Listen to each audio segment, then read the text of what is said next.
গোপালগঞ্জে আদালত চলাকালীন সময় বিচারকের ছুড়ে মারা পেপার ওয়েটের আঘাতে মাথা ফেটে আহত হয়েছেন সাভিয়া সুলতানা নামে এক শিক্ষানবিশ নারী আইনজীবী।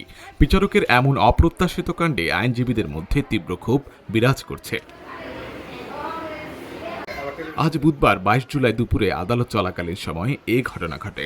জানা গেছে, জুডিশিয়াল ম্যাজিস্ট্রেট গোপালগঞ্জ আদালত ২ এর বিচারক মোহাম্মদ সুজন মিয়ার আদালত চলাকালীন সময়ে আদালত কক্ষের বসার বেঞ্চের পিছনের দিকে বিচার প্রত্যাশীরা আইনজীবীদের সাথে কথা বলছিলেন। এ সময় কথা বলতে দেখে বিচারক মোহাম্মদ সুজন মিয়া ক্ষিপ্ত হয়ে একটি কাচের পেপার ওয়েট ছুড়ে মারেন। এতে শিক্ষানবিশ নারী আইনজীবী সাবিহা সুলতানার মাথায় লেগে মাথা ফেটে গেলে মারাত্মক আহত হন তিনি। পরে তাকে গোপালগঞ্জ মেডিকেল কলেজ হাসপাতালে ভর্তি করা হয়। এই ঘটনায় আইনজীবীদের মধ্যে ক্ষোভ বিরাজ করছে। এই ঘটনায় নিন্দা জানিয়ে তদন্ত ও বিচার দাবি জানান তারা। আজকে আমাদের মামলার মধ্যে দেখছিলাম এজলাসে বসে, তখন হঠাৎ করেই মাথায় একটা পেপার ওয়েট এসে লাগে।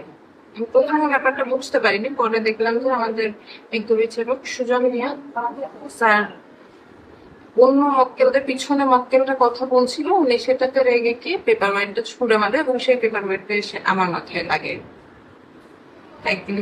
উনি একজন মক্কেলকেও তো বিচারক হয়ে তো উনি একজন মক্কেলকেও আঘাত করতে পারেন। আমি শিক্ষানবিশ আইনজীবী, আমার লেগেছে হয়তো এটার জন্য কথা হচ্ছে। দেখুন, মক্কেলের যদি আঘাত লাগতো সেটা নিয়ে তো এত কথাও হতো এবং তারা তো জানতেও পারতো। একজন বিজ্ঞ বিচারকের কাছে তো এটা কামে লাগে। আমার তো মনে হয় না যে আজ পর্যন্ত আমি কোনো বিচারকের এরকম আচরণ পাইনি। হয়তো বা কোনো অ্যাক্সিডেন্ট অন্যভাবে কোনো কিছু ঘটতে পারে, হয়তো বা হাত থেকে ফসকে যেতে পারে, এরকম কোনো ঘটনা ঘটে থাকে। ইনশাআল্লাহ গোপালগঞ্জ আইনজীবী সমিতি বার এবং বেঞ্চের মধ্যে একটি সুন্দর সম্পর্ক বিদ্যমান। যেহেতু সুন্দর সম্পর্ক বিদ্যমান আছে, আমি মনে করি যে এটা খুব সুন্দরভাবেই একটা সমাধান হয়ে যাবে। কারণ গোপালগঞ্জে আইনজীবী এবং বিচারকদের মধ্যে একটা সুন্দর সম্পর্ক আছে, সেই সম্পর্কটা দীর্ঘদিনের।